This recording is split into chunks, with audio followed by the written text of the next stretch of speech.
at the moment, Trinidad and Tobago is searching for solutions. Our crime rate runs very high. Our reoffending rate vacillates between 55% and 70%. We need to find solutions. For me, prisons as campuses is one such solution. Prisons as campuses is transformation. It's a metamorphosis. It's a process that builds a community of learners in an environment that you least expect, our prisons. It involves new thinking, expanded creativity in our thinking.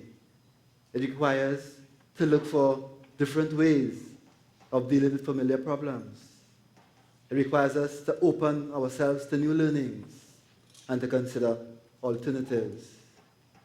I know it works. Way back in 1997 to 2007, I did a pilot at Carrera Prison, which I will share with you. It is time that we revisit prisons as campuses. In 1993, I joined the Trinidad and Tobago Prison Service. No altruistic motives, just looking for a job. As fate would have it, I topped the class. Best recruit, best all-round recruit. At the time, Trinidad and Tobago was going through a transition, particularly in our prison service, in terms of looking for a new model, moving away from the retributive approach, searching for new approaches. Rehabilitation in the 60s, moving on to restorative justice in the 70s. We needed to find a new way. But what happened? There, in the training college, there was a wonderful gentleman by the name of Mr. Michael Hercules.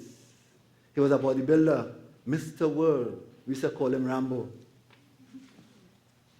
And in training college, the seeds of prisons as campuses, that seed was sown. I remember the words of Mr. Hercules, that commissioner, when he said,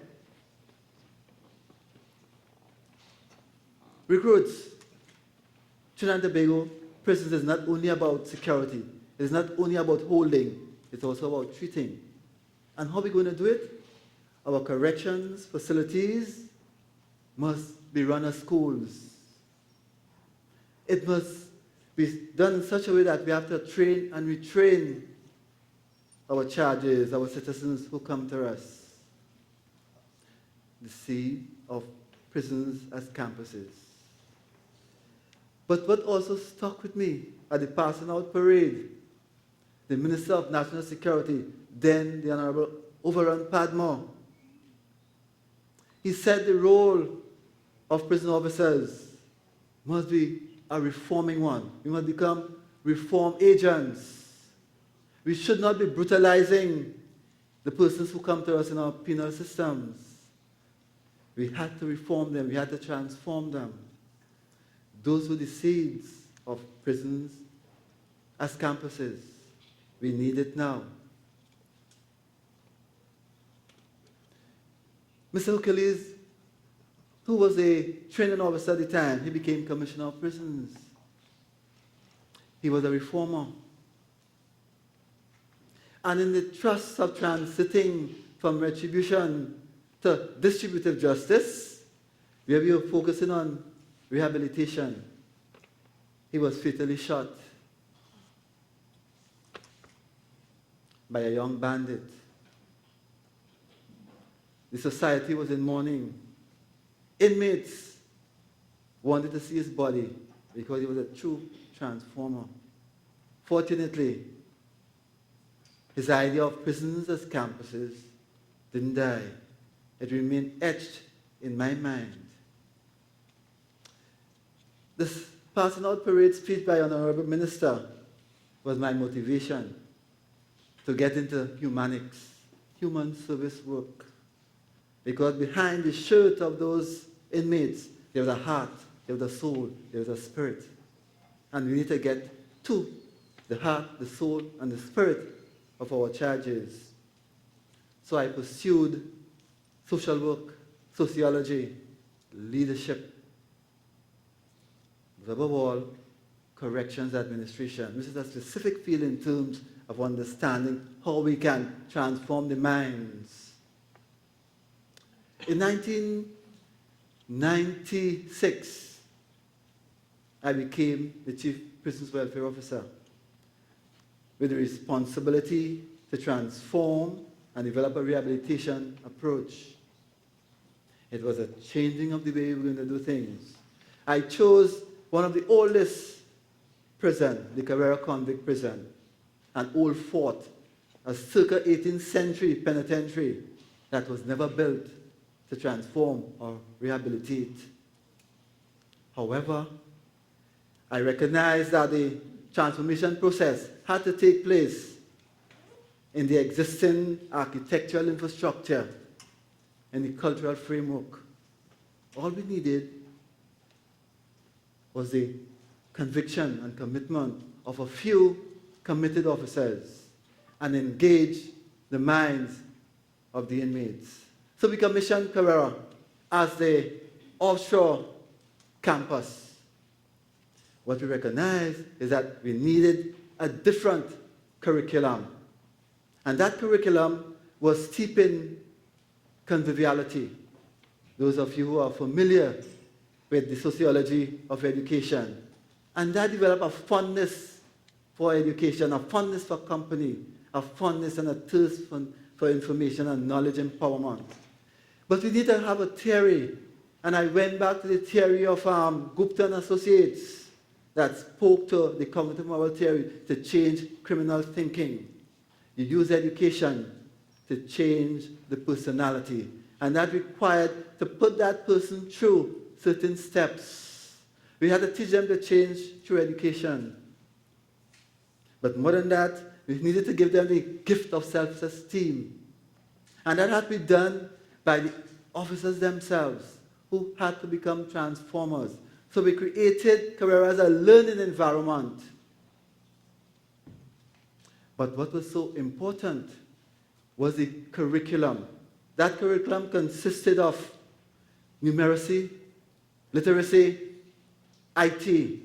But more than that, they were exposed to math, English, sociology, you name it, anthropology, ethics, philosophy, vocational education.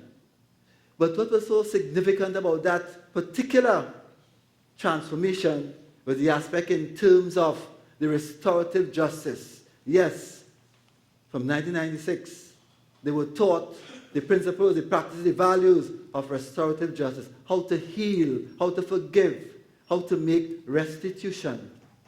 The academics made them marketable. But we had to develop the character, because character is what makes it different. Character leads to success.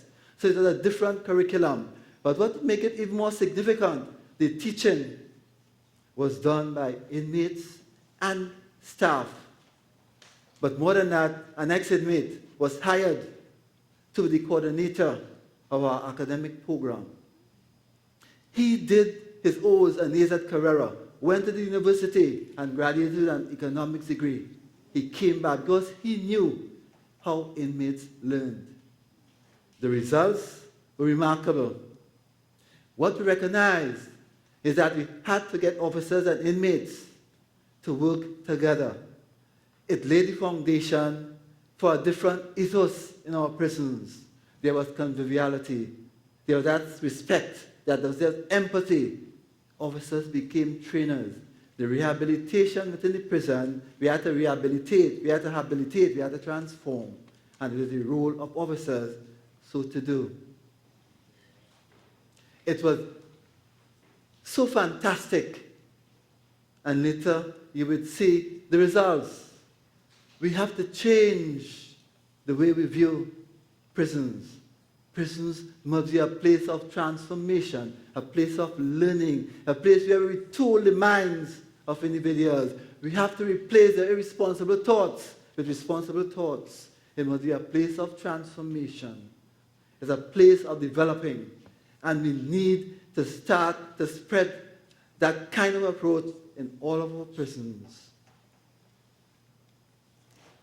The results were so wonderful. 461 inmates registered. Only 21 of them dropped out.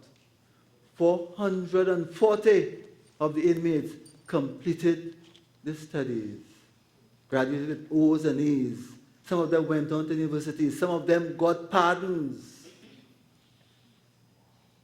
But what was so fantastic about this particular approach was that in 2000, in the vocational educational course, the inmate topped the tailoring course. In 2005, in the IT area of electronic documenting program management, the first and second places were won by inmates at Carrera. That was fantastic. That was fantastic. But what is interesting now? What is our current situation? We are spending over $0.6 billion to hold and treat 3,800 of our inmates at a daily cost of $410, a monthly cost of $1.5 million. Surely, ladies and gentlemen, we need to make better use of our resources.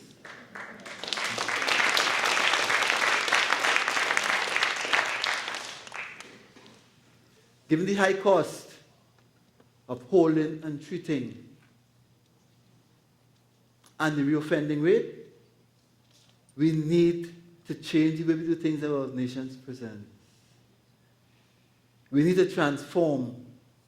But the only way that transformation can take place is if policymakers, prison executives, change the way they see prisons.